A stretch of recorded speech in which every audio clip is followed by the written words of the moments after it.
ইমানদার মানেই জীবনের সবচেয়ে বেশি পুরো পৃথিবীর সব কিছুর উপরে আল্লাহ সুবহানাহু ওয়া তাআলার ভালোবাসাকে প্রাধান্য দেওয়া, যেটা আল্লাহ তাআলা কোরআন আল কারীমে ঘোষণা করেছেন যে ওয়াল্লাযীনা আমানু আশাদ্দু হুব্বাল লিল্লাহ।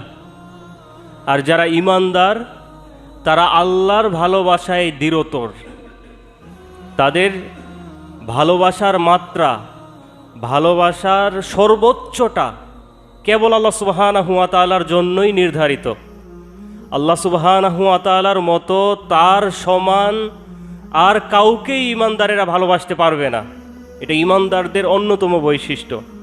আর আল্লাহকে ভালোবাসা, আল্লাহকে ভালোবাসতে পারা, আল্লাহকে সবচেয়ে প্রিয় বানানো, এ ব্যাপারে অসংখ্য হাদিস রয়েছে। যেমন সহিহুল বুখারীতে হাদিস উল্লেখ রয়েছে, একজন ব্যক্তি আল্লাহর রাসূল সাল্লাল্লাহু আলাইহি ওয়াসাল্লামকে জিজ্ঞেস করে বসলো যে মাতা সাআ ইয়া রাসূলুল্লাহ, আল্লাহর রাসূল সাল্লাল্লাহু আলাইহি ওয়াসাল্লাম, কিয়ামত কখন সংঘটিত হবে? আল্লাহ রাসূল তাকে জিজ্ঞেস করলেন মাদা আদাত্তা লাহা, তুমি কিয়ামত নিয়ে ব্যস্ত হয়ে পড়েছো, কখন কিয়ামত হবে? কিয়ামতের জন্য তোমার প্রস্তুতি কি প্রস্তুতি নিয়েছো? তখন সে ব্যক্তি বলল, আমি তেমন প্রস্তুতি নিতে পারি নাই,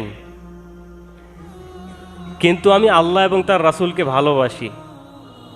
তখন আল্লাহর রাসূল সাল্লাল্লাহু আলাইহি সাল্লাম বললেন, আনতা মা মান আহবাবতা, তুমি তার সাথেই থাকবে তুমি যাকে ভালোবাসো।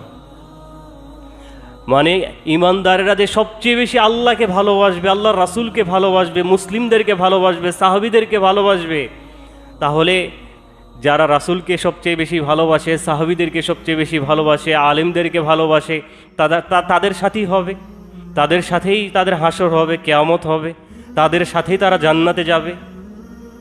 তাহলে ঈমানদারদের সবচেয়ে বড় বৈশিষ্ট্য হলো তারা পৃথিবীর কোনো কিছুকে আল্লাহ সুবহানাহু ওয়া তাআলার ভালোবাসার উপরে প্রাধান্য দিতে পারবে না, কারণ তারা পরকালীন সফলতা চায়। কোনো ব্যক্তিকে যদি ভালোবাসতেই হয় তাহলে সবচেয়ে বেশি ভালোবাসবে আল্লাহর রাসূলকে, কারণ তারা জান্নাতে রাসূলের সাথী হতে চায়। আর এটা কত বড় সৌভাগ্য ঈমানদারদের, সম্মানিত সুধী। তাহলে ঈমানদার মানেই সবচেয়ে বেশি ভালোবাসবে আল্লাহকে, আল্লাহর রাসূলকে এবং আল্লাহওয়ালাদেরকে, পরহেজগারদেরকে।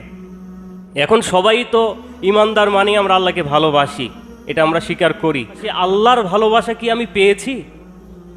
ভালো তো মানুষ অনেককেই বাসে, আপনি যাকে ভালোবাসেন